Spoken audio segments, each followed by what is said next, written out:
15वां अध्याय पुरुषोत्तम योग। परमेश्वर भगवान ने कहा जाता है कि संपूर्ण जगत एक अश्वत्थ वृक्ष है, जिसकी जड़ें ऊपर की ओर है और शाखाएं नीचे है। शाखाओं में जो पत्ते हैं वो वैदिक स्रोत है। जो इस वृक्ष को जानता है वो वेदों का ज्ञाता है। इस वृक्ष के शाखाएं ऊपर और नीचे फैली हुई है और प्रकृति के 3 गुण द्वारा पोषित है। इसके डाल इंद्रिय विषय है। इस वृक्ष की जड़ें नीचे की ओर भी जाती है, जो मनुष्य को सकाम कर्म से बांधी हुई है। इस वृक्ष के वास्तविक स्वरूप का अनुभव इस जगत में नहीं किया जा सकता। कोई भी इसका आदि, मध्य और अंत को जानने में समर्थ नहीं होते, लेकिन मनुष्य को चाहिए कि वे दृढ़ता से इस वृक्ष को विरक्ति के शस्त्र से काट गिराए।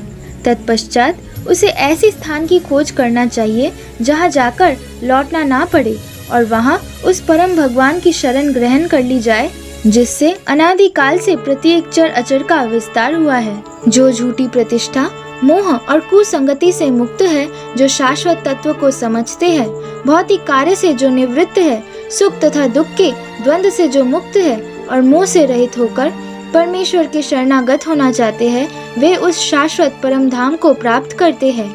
वो मेरा परम धाम सूर्य या चंद्र से प्रकाशित नहीं होता और ना ही आग से प्रकाशित होता है। जो लोग वहाँ पहुँच जाते हैं वे पुनः इस भौतिक जगत में नहीं लौटते। इस बद्ध जगत के सारे जीव मेरे शाश्वत अंश है। बद्ध जीवन के कारण 6 इंद्रियों के साथ संसर्ग कर रहे हैं, जिसमें से मन भी सम्मिलित है। आत्मा देह छोड़ने के बाद अपना मन बुद्धि दूसरे देह में उसी तरह ले जाती है जैसे वायु गंध को ले जाती है। इस प्रकार से वे एक शरीर धारण करता है, फिर कुछ समय बाद एक और शरीर धारण करता है। ऐसे ही अगले दूसरे प्रकार के स्थूल देह धारण करने से जीव को विशेष प्रकार का कान, आँख, जीभ, नाक और स्पर्श इंद्रिया अर्थात त्वचा प्राप्त होती है। मन का आश्रय लेकर इंद्रिया विषयों का भोग करता है। मूर्ख समझ नहीं पाते कि जीव कैसे अपना शरीर त्याग सकता है और ना ही वो देख पाते हैं कि कैसे प्रकृति के गुणों के अधीन होकर जीव भोग कर रहा है। लेकिन जिनकी आंखें ज्ञान से प्रकाशित हो वो इसे देख सकते हैं। आत्मज्ञान में स्थित प्रयत्नशील योगी जन इसे स्पष्ट रूप से देख पाते हैं, लेकिन जिनका मन विकसित नहीं है और आत्मज्ञान को प्राप्त नहीं है वो इसे नहीं देख पाते कि क्या हो रहा है। जो सूर्य का तेज सारे जगत के अंधकार को दूर करता है वो मुझसे ही निकलता है। चंद्र और अग्नि का तेज भी मुझसे ही है। मैं पृथ्वी आदि सारे लोकों में प्रवेश कर उनको धारण करता हूँ एवं चंद्र के रूप में मैं ही वनस्पतियों को रस प्रदान करता हूँ। मैं सभी के शरीर में जठराग्नि हूँ, जो प्राण अपान वायु के द्वारा 4 प्रकार का अन्न पचाता हूँ। मैं ही प्रत्येक जीव के हृदय में स्थित हूँ।